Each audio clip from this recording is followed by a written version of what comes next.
구약성서 771페이지에 있는 욥기 10장이고요. 7절부터 9절까지 말씀을 우리 같이 한 목소리로 읽겠습니다. 7절부터 읽겠습니다. 7절입니다.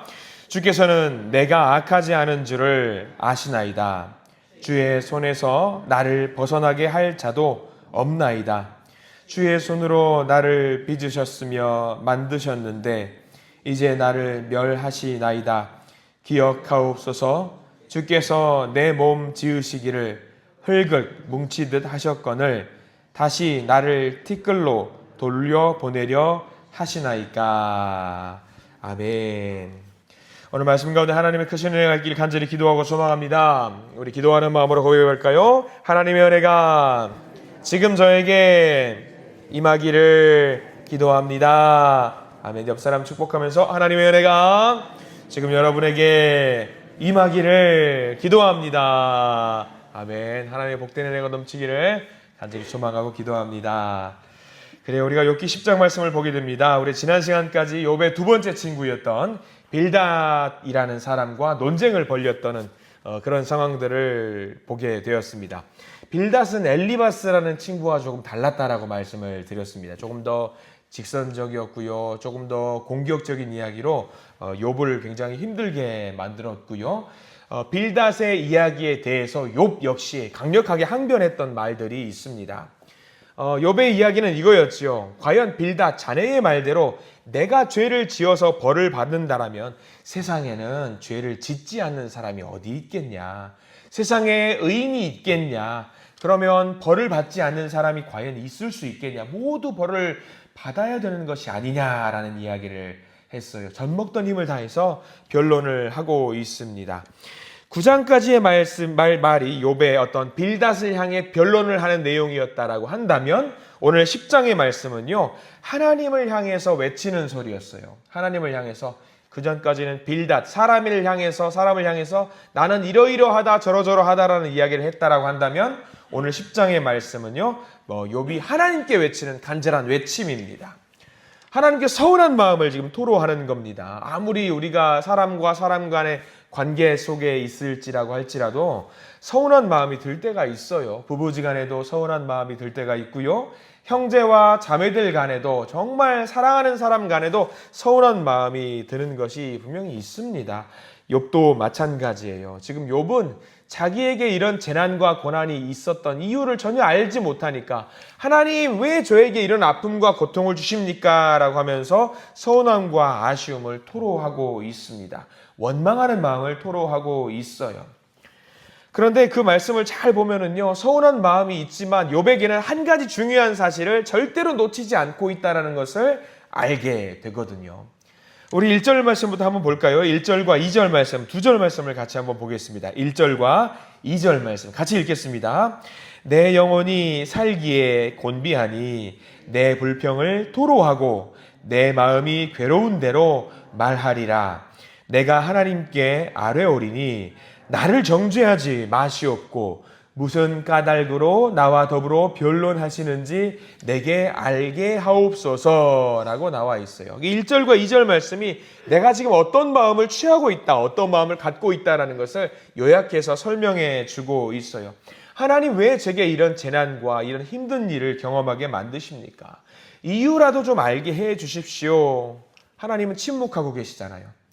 평소에 욥이라고 한다면 욥이 예배하고 기도할 때는 예배가 전체를 10이라고 한다면 한 6에서 7 정도를 먼저 찬양을 하는데 힘을 쏟아요.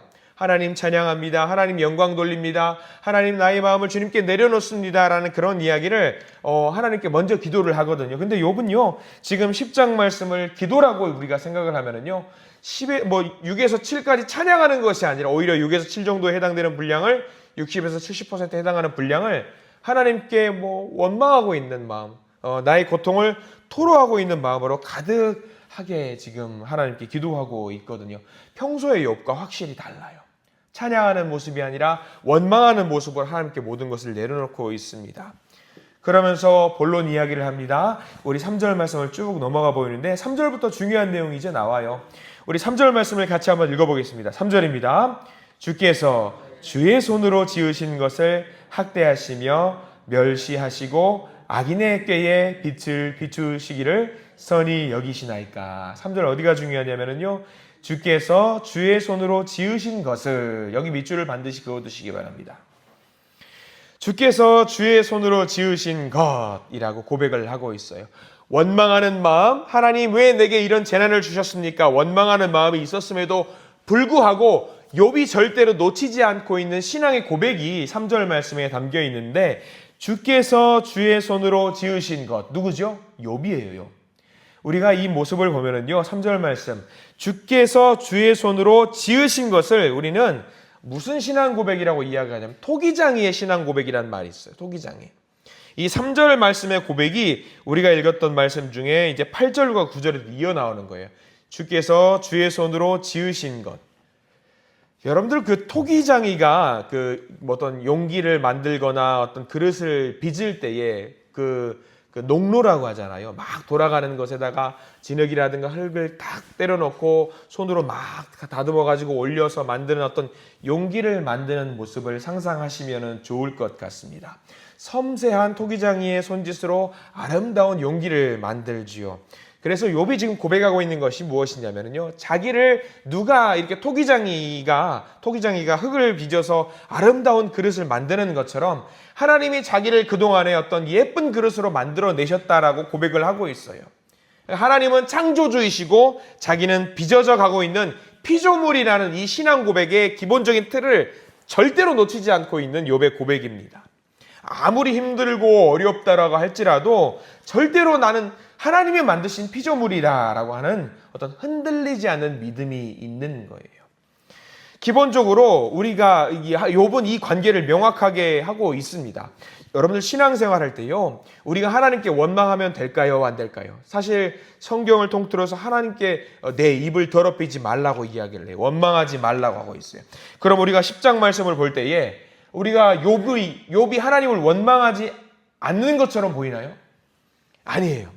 10장 말씀을 보고 있으면요, 뭐 이래 이 사람, 하나님을 그렇게 경건하게 경외하는 사람이라고 하면서 하나님을 이렇게 험담을 하고 하나님께 원망하는 게 말이 되나? 우리는 그렇게 의심할 때가 있습니다. 근데요, 욥은요, 원망하더라도 흔들리지 않는 믿음이 한 가지가 있는 거예요. 하나님은 창조주이시고 나는 피조물이라는 이 믿음이 흔들리지 않은 믿음이 있어요. 만약에 우리가 이 하나님에 대한 어떤 기본적인 신앙의 기본적인 틀을 놓치지 않는다라고 한다면요, 때로는 우리 원망해도 돼요. 때로는 우리 원망해도 됩니다. 왜냐하면 여러분, 우리 삶을 살아갈 때에 자녀들이 부모님을 원망하지 않나요? 원망할 때 있어요. 우리들도 자녀들 원망할 때 있습니다. 그러나 우리가 피로 맺어져 있는 가족이라고 생각을 했을 때에 이 원망은요, 다시 이게 상쇄되거나 없어질 수 있는 거예요. 욥도 마찬가지예요. 하나님이 나의 아버지시고 하나님이 나의 토기장이시고 하나님이 나의 창조주이시라는 기본적인 믿음이 있다라고 한다면요, 때로는 내가 하나님 앞에서 섭섭한 마음을 가질 때가 있어요. 내가 가끔 아플 때가 있어요. 내가 마음대로 풀려나가지 않을 때가 있어요. 내 무너질 때가 있어요. 그래도 내 마음속에 하나님은 나의 하나님이라는 고백이 있다라고 한다면요, 때로는 하나님께 우리가 원망할 수도 있는 겁니다. 왜냐하면 하나님은 토기장이시고 여전히 우리를 빚어 나가시는 과정 중에 있기 때문입니다. 그래서 욥은 계속 신앙의 고백을 하고 있어요. 4절과 5절, 6절 말씀을 보면요, 하나님께 마치 원망하는 것처럼 나오는 어떤 그런 내용들이 나오거든요. 4절과 5절, 6절 같이 한번 읽어볼까요? 4절입니다. 주께도 육신의 눈이 있나이까? 주께서 사람처럼 보시나이까? 주의 날이 어찌 사람의 날과 같으며 주의 해가 어찌 인생의 해와 같기로 나의 허물을 찾으시며 나의 죄를 들추어 내시나이까? 하나님이시잖아요. 하나님이시잖아요. 왜 하나님이신데 육신의 눈으로 나의 잘못을 들추어 내시는 것 같으세요? 하나님 저를 빚으셨잖아요. 토기장이가 되셔서 저를 만드셨잖아요. 근데 제게 왜 이러십니까? 라고 하면서 하나님께 원망하는 것을 계속 토로하고 있는 것처럼 보여요. 근데 이제 7절과 8절, 9절 넘어가면은요, 이렇게 원망하는 것 같은 욥의 모습 속에서 하나님이 나를 빚으셨다라는 그 신앙의 고백을 다시 한번 선포하고 있어요. 굉장히 중요한 신앙 고백인데 이제 7절과 8절과 9절에도 토기장이의 신앙 고백이 하는 그런 신앙의 고백의 모습이 나오는데 한번 그런 부분을 찾아가면서 밑줄을 좀 그으셨으면 좋을 것 같습니다. 다시 한번 우리 7절과 8절 9절을 읽어보겠습니다. 7절입니다. 그러니까 주께서는 내가 악하지 않은 줄을 아시나이다. 주의 손에서 나를 벗어나게 할 자도 없나이다. 주의 손으로 나를 빚으셨으며 만드셨는데 이제 나를 멸하시나이다. 기억하옵소서. 주께서 내 몸 지으시기를 흙을 뭉치듯 하셨거늘 다시 나를 티끌로 돌려보내려 하시나이까. 우리 8절과 9절에 나옵니다.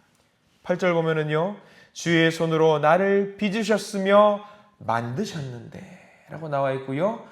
9절 말씀에도 마찬가지로 주께서 내 몸 지으시기를 흙을 뭉치듯 하셨거늘 이라고 나와 있어요. 주님은 나의 토기장이가 맞습니다. 하나님 저의 토기장이잖아요. 그러면서 자기의 그 신앙 고백을, 그 믿음을 절대로 포기하지 않고 계속 고백하고 있습니다. 이건 뭐냐면요, 주님 저를 포기하지 말아 주십시오. 주님 저 여전히 하나님을 의지하고 사랑합니다. 저를 하나님의 작품으로 만들어 주시옵소서라고 고백하는 겁니다. 이 토기장이가 흙을 만드는 모습을 상상을 하면은요, 여러분들이 하나님이 얼마나 아름답게 이 토기장이 흙을 아름답게 빚어가시는 것을 우리가 그림을 그려보면 돼요. 여러분 거기 옆에다가 메모를 좀 해두시면 좋을 것 같아요. 예레미야 말씀이 또 있어요. 예레미야 18장 4절에 보면은요, 이 토기장이의 비유가 또 나오거든요. 예레미야 18장 4절 말씀을 한번 제가 읽어드리겠습니다. 토기장이가 어떻게 흙을 빚어나가는지 설명이 나와 있는 부분이에요. 예레미야 18장 4절 제가 읽어드립니다. 진흙으로 만든 그릇이 토기장이의 손에서 터지매 그가 그것으로 자기 의견에 좋은 대로 다른 그릇을 만들더라 라는 말씀이 나와요. 자, 흙을 빚어갑니다. 막 빚어가요. 근데 섬세한 손길이 조금 잘못해가지고 이 흙이 이 잘 빚어가는 그 용기가 헝클어져요. 막 무너져서 헝클어져요. 그러면 그걸 그대로 혹시 토기장이가 버리던가요? 안 그래요. 그 흙을 만약에 못 쓰게 헝클어졌어요. 그러면 토기장이는요, 그것을 다시 막 짓이겨요. 그리고 덩어리를 만든 다음에 그것을 번쩍 들어가지고 어떻게 하냐면 철푸덕 하고 떨어뜨려요. 그리고 다시 덩어리를 만들어요. 그 다음에 어떻게 하냐면 다시 농로를 돌려가지고 아름답게 흙을 다시 만들어 갑니다. 이게 토기장이의 비유거든요. 토기장이의 신앙 고백이에요. 욥의 신앙 고백이 마치 방금 말씀드렸던 예레미야의 18장 4절에 나와 있는 그 고백과 똑같은 거예요. 이게 뭐냐면요, 자기가 소견에 좋은 대로 아름다운 그릇을 만든다. 하나님은 하나님의 뜻에 소중한 대로, 하나님의 뜻에 생각하는 대로 아름답게 그 토기장이를 그 흙 덩어리를 다시 아름답게 빚어간다라는 신앙의 고백입니다. 우리는 헝클어진 것만 기억해요. 망가진 것만 기억해요. 근데 그게 아니에요. 하나님은 그것을 철푸덕 내리면서 다시 그것을 아름다운 용기로 만들어 가시도록 다시 빚어 가신다라는 거거든요. 이게 뭘 말하냐면 하나님은요, 그 흙 덩어리가 실패했다거나 무너지거나 헝클어졌다라고 해서 절대로 그것을 아름다운 그릇 만드는 것을 포기하지 않으신다라는 것을 말합니다. 욥의 신앙 고백이 그거예요. 욥의 신앙 고백이 한번 터지더라도, 한번 잘못되었더라도 그 좋은 그릇으로 다시 만들 실력이 과연 하나님께 없으시겠냐? 하나님은 다시 만들 실력이 있고 능력이 있고 의지가 있다. 우리를 향해서도 마찬가지라는 겁니다. 우리도 때로는 헝클어지고 무너지고 철푸덕 흙의 모양으로 다시 돌아간다고 할지라도 하나님은 여전히 나의 토기장이기 때문에 그 흙 덩어리를 아름답게 빚어나가시는 분이라는, 그런 토기장이라는 것을 절대로 욥은 놓치지 않고 있다라고 하는 거예요. 하나님은 절대로 우리를 포기하지 않으신다는 겁니다. 더 멋지게 만드실 겁니다. 하나님은 그런 의지가 있는 분이라는 것을 욥이 지금 고백하고 있습니다. 우리도 살아가면서 때로는요, 그릇의 모양이 아닌 것처럼 그저 세상 가운데 버려지는 흙덩어리의 일부분인 것처럼 무너져 보일 때가 있습니다. 근데 하나님은요, 여전히 우리의 토기장이십니다. 실패한 인생처럼 보이지만 여전히 멋진 모습으로 우리를 빚어가시는 하나님, 그런 하나님이라는 것을 욥이 고백하고 있습니다. 그런 하나님이 저와 여러분들의 하나님임을 믿으시기를 부탁드립니다. 하나님은 토기장이라는 것을 고백하십시오. 내가 여전히 하나님의 손에서 빚어가고 있는 과정이라는 사실을 고백하시기 바랍니다. 때로는요, 그거 농로를 혹시 돌려보신 분들은 아시겠지만 쭉 만들어 가다가요, 굉장히 섬세해요. 막 만들어 가다가 힘 조절 잘못하면은 손가락 하나 쑥 집어넣으면요, 그 용기가 와르르르 무너지더라고요. 와르르 무너져요. 근데 그 무너졌을 때에 다시 세우는 것은요, 어렵지 않아요. 다시 짓이겨서 올리면은 다시 그릇의 모양이 만들어집니다. 한번 체험한다고 그 농로 체험을 한번 해본 적이 있어요. 막 돌려가는데 마음대로 안 돼요, 이게. 막 빚어가지고 올라가는데 그럴싸하게 잘 만들어 가고 있는 것 같은데 잠시 힘 조절 실패하면요, 이게 막 비틀어지고 무너지더라고요. 근데 그게 토기장의 마음 같아요. 그러나 포기하지 않습니다. 기어코 다시 만듭니다. 그래서 만들어진 그릇이 제가 보기에는 아주 완벽해요. 야, 훌륭하다. 근데 주변에 있는 사람들이 야, 그게 뭐냐, 그걸 뭐 어디다 써먹을 수나 있겠냐라고 이야기를 해요. 근데 제가 만든 거 보고 보니까 나는 굉장히 괜찮은데, 다 만들고 또 굽고 막 유약을 발라가지고 하면 그럴싸해요. 그럴싸해요. 근데 사람들은 진짜 그걸 야, 흉하게 만들었다라고 이야기를 하는데 제가 보기에는 훌륭해요. 하나님도 그런 마음인 거예요. 여전히 나를 붙잡고 계시고 하나님의 산으로 나를 만들고 계시는 하나님. 내가 터질 때, 내가 망가질 때, 내가 잘못되었다고 할지라도 하나님은 그것을 보고 야, 예쁘다, 훌륭하다라고 하면서 여전히 하나님은 우리를 돌보고 계신다라는 거예요. 여러분들, 우리 인생 끝난 거 아니에요. 여전히 우리는요, 진행형이에요. 여전히 빚어가고 계시고요, 여전히 만들어가고 계세요. 누구도 완성된 사람 없습니다. 때로는 우리가 넘어질 때가 있고요, 때로는 쓰러질 때가 있고요, 망가질 때도 있습니다. 근데 기억하세요. 여전히 우리는요, 만들어져 가고 있는 과정 중에 있다는 사실을 명심하시기를 부탁드립니다. 하나님의 섭리 안에 우리는 여전히 만들어져 가고 있어요. 욥은요, 너무 아팠어요. 여러분들 중에도 욥처럼 가슴속으로 쓰라린 상처와 육체적인 아픔으로 힘들어하는 분들이 분명히 있을 겁니다. 그러나 욥이 놓치지 않았던 것 딱 하나, 하나님은 나의 창조주시고 여전히 나를 빚어가신다라는 그 고백을 놓치지 않았다라는 사실을 잘 기억하시기를 바랍니다. 오늘 하루를 살아갈 때에 내 마음대로 안 되고 답답하고 외롭고 슬플 때가 있을 겁니다. 그럼에도 불구하고 우리가 인정할 것은 하나님은 여전히 나의 토기장이라는 사실, 지금도 나를 빚어가고 계시고 어루만지시고 나에게 하나님의 사랑을 부어주시는 그분, 이것을 잊지 마십시오. 혹시라도 내가 잘못되면 나를 다시 만져서 좋은 그릇으로 인도하시는 그런 하나님의 섭리가 저와 여러분들 가운데 있기를 간절히 소망합니다. 그래서 하나님을 찬양하는 우리 모든 믿음의 성도님들이 되시기를 간절히 소망하고 축원합니다. 기도하겠습니다. 하나님 감사합니다. 우리도 욥처럼 때로는 하나님을 원망하는 마음이 생길 때가 있습니다. 때로는 욥처럼 불만을 토로할 때가 있습니다. 그러나 주님, 그럴 때라도 욥처럼 우리가 지킬 것은 지켜야 하는데 우리가 토기장이신 하나님임, 그 하나님을 인정하도록 해 주시옵소서. 나를 지으신 분, 나를 그 손으로 지어가시는 하나님을 인정하게 해 주시옵소서. 그래서 때로는 우리의 삶을 내 스스로 포기하지 않게 하시고 버림받았다고 생각하지 않게 하시고 지금도 나를 빚어서 손으로 만들어 가시는 하나님, 나를 빚어서 하나님의 작품으로 만들어 가시는 하나님, 때로 내가 잘못되면 다시 하나님의 손으로 하나님의 의지대로 나를 빚어 가실 그 하나님을 신뢰하게 해 주시옵소서. 하나님을 향한 나의 믿음이 변하지 않고 꺾이지 않게 하시고 나날이 새로워져서 나를 통해 영광 받으실 하나님을 오늘도 기대하기를 소망합니다. 특별히 대한민국의 가장 중요한 선거가 오늘 있습니다. 우리나라가 이제 굉장히 힘들고 어려운 시기에 이제 앞으로 전진할 일만 있기를 소망합니다. 좋은 사람을 주님께서 일으켜 세워주시고 그 사람을 통해서 이 대한민국이 하나님의 영광으로 가득 찬 아름다운 나라가 되기를 간절히 소망하는 마음 모두에게 있습니다. 주님 인도하여 주시고 정당을 초월해서 하나님을 섬기는, 하나님을 경외하는 믿음의 일꾼들이 세워질 수 있도록 주님께서 우리 대한민국을 지켜주시옵소서. 우리는 그저 열심히 기도합니다. 빨간색이면 어떻습니까? 파란색이면 또 어떻습니까?